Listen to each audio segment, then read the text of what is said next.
Welcome to Pop's Art. Today I'm trying something new. I'll be playing with gold and silver spray paint and using a lot of tape to create sharp, decorative lines. It's important to press the tape down firmly, especially along the edges, so the spray doesn't leak underneath. First up, silver. A shiny start to this experiment. I'm excited to show you the result. Are you ready to get inspired?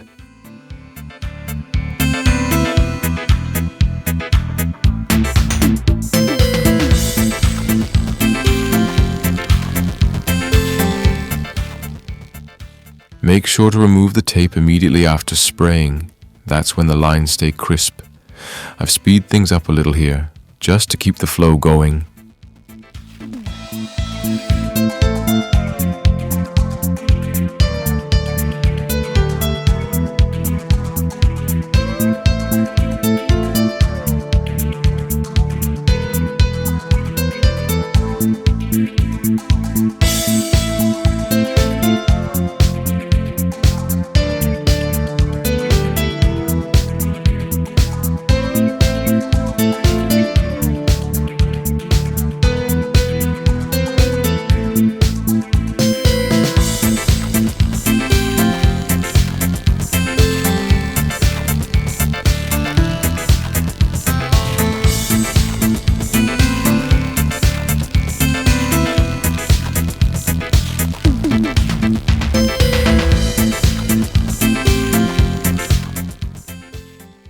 The canvas is taped once more, but this time I'm adding golden stripes set at a gentle 45-degree angle.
Here's the finished painting. At the very end, I made a few small adjustments and added some tiny dots. I'm really happy with the sharp lines and the clean, graphic look of the piece. Did you like it? Let me know in the comments. I'd love to hear what you think. And don't forget to like and subscribe for more creative content.